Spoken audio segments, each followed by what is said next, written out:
I would not be putting money in an emergency fund if I had high interest credit card debt.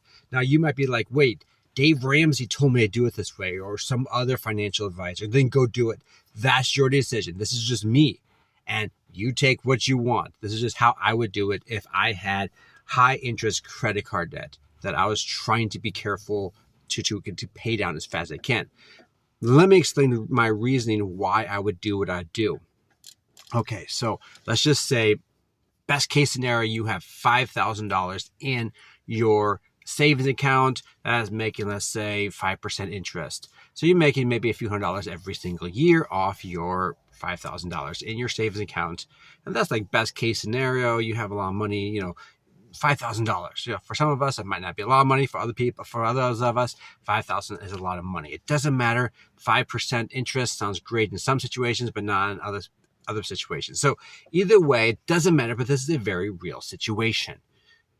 So instead of putting that money in that savings account, what I'd do is I'd take that $5,000 right out of the bat and just dump it right into the credit card. One of the credit cards, bam, knock it out. Pay it off as fast as I can for the next month, 2 months, 3 months, year, however long it takes to pay off that first credit card. Then I'll jump to the next credit card and knock that out. Because why? What are you paying for the credit card interest every single month? Let's just say one card, you're paying $150 per month for just the interest alone. The other card, maybe you're paying $300 every single month just for interest alone. And again, these are just potential possibilities of where you're at or where I'm at or wherever. So if I was in a situation like this, that's how I would do it. I would knock out these two credit cards as fast as I can with my emergency fund. Your red flag should be coming up like, wait, Daniel, this is a really concerning situation now. What if there's an emergency? What if I have a hot water heater that goes out, or I need new brakes or new tires in my car, or something happens? What if I get an accident? What do I do in those situations? Good question. The thing that you have to remember, though, is that there is a way out of it. Think of your credit card as this emergency fund. Now, again, Dave Ramsey fans will not like this, but that credit card is capital ready to deploy at any time. You have it sitting there. It's ready to go. And if you're not using it, you're not being charged for it. You only get charged to use it is if it goes beyond a month. So you can put money on your card. Within a month, if you can pay it off, you're getting charged 0% interest on that money that you just borrowed from the bank. Pretty sweet deal, I think. Now, the key to this, though, is to pay that off as soon as possible in those emergency situations. But instead of wasting that money in that emergency fund, dump it into your credit cards. Pay that off as fast as you can, and now you have that emergency funds in your credit cards alone. And in fact, you probably have more than $5,000 in your cards. Maybe, some cards, a couple thousand, some cards, 10,000, 20,000. It's not unheard of to have cards with that amount of money, that amount of credit limit on the card that you have access to. So if you have a big emergency, you could be able to be very flexible, very quick with those credit cards. Now, okay, so now I gave you the big structure I want to go with this. Now, what do you do once you get those two credit cards paid off? Do you go and pay off your, let's say you go off and pay off your car payment, or do you start your emergency fund now? Well, it just depends on how much your car payment is. For me, I would rather buy cars with cash because it's a depreciating asset, but most people don't think that way. So for our situation, let's just assume that I bought a car with a high interest loan. 15% or whatever they are now. It doesn't matter what the amount is. It's a higher percentage loan than, let's say, a mortgage for a house. So what I would do now is take that extra cash flow, keep those credit cards open.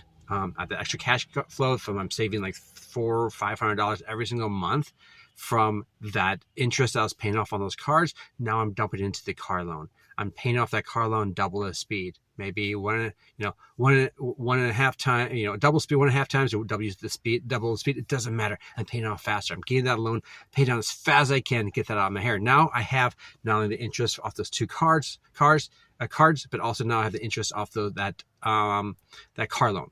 Now, let's say you have other cards, other loans, personal loans, or whatever you have out.